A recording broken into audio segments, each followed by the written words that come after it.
Donald Trump spent decades mocking Harvard graduates, but Congresswoman Jasmine Crockett just released his 1965 SAT scores, and he barely passed. The stable genius, not so much. Audience shocked after listening Jasmine reply. For decades, Donald Trump built his reputation on one claim. He was exceptionally intelligent. He often introduced himself not just as a businessman or politician, but as a very stable genius. He mocked highly educated people, including Harvard graduates, calling them overrated, incompetent, and even stupid. He portrayed himself as a man whose brilliance surpassed the need for formal education. I'm very consistent. I'm a very stable genius whose instincts alone guaranteed success. Yet this week, that carefully constructed image suffered a major blow. Genius, which I guess is Einstein if he owned a comb.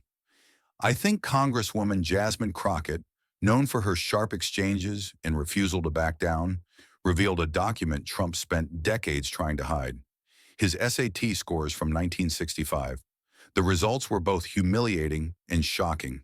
Trump scored 970 out of 1,600, below the national average of around 980 to 990.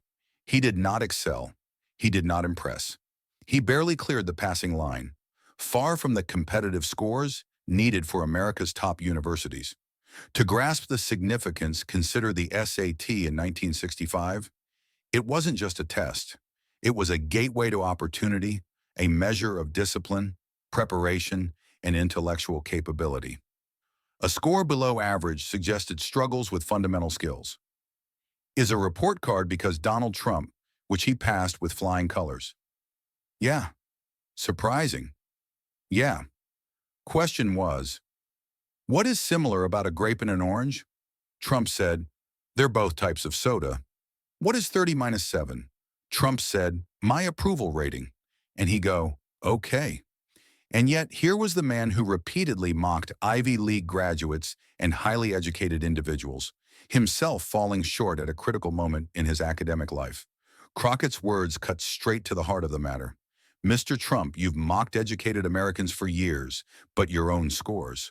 So unfortunately, we have someone that is occupying the White House. And as far as I'm concerned, he is an enemy to the United States. He swore an oath just like the rest of us.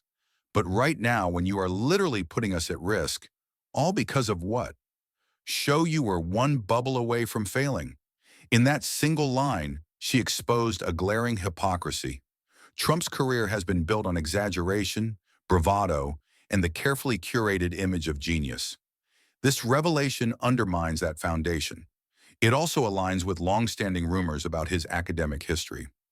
Michael Cohen, Trump's former lawyer and fixer, testified years ago that Trump had paid someone else to take his college entrance exams.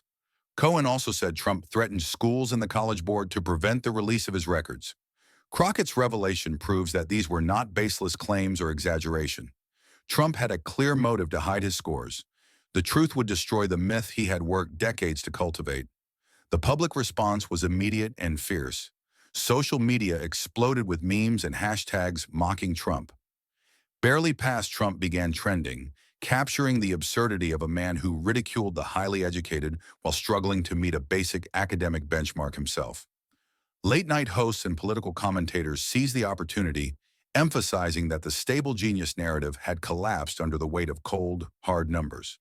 Trump supporters argued that standardized tests do not define intelligence, citing successful people who perform poorly on exams. Yet this defense clashes with Trump's own history. He has consistently measured intelligence through grades, scores, and claims of IQ. He demanded other politicians release their academic records while keeping his hidden. Crockett highlighted this contradiction with brutal clarity. When you measure others by standards you yourself never met, that's not confidence. It's fraud. The implications go far beyond a single test score. Trump's brand depends on superiority, superior wealth, superior instincts, and above all, superior intelligence.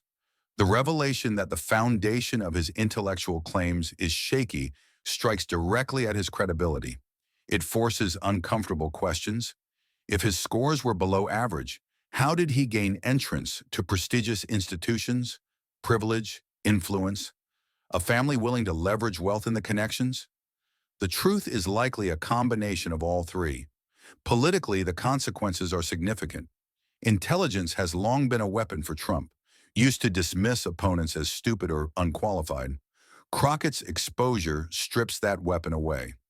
Now, critics can simply say 970 out of 1,600. That phrase may follow him in headlines, memes, debates, and opposition campaigns for years to come. Even beyond politics, the story reveals something deeper about Trump's approach to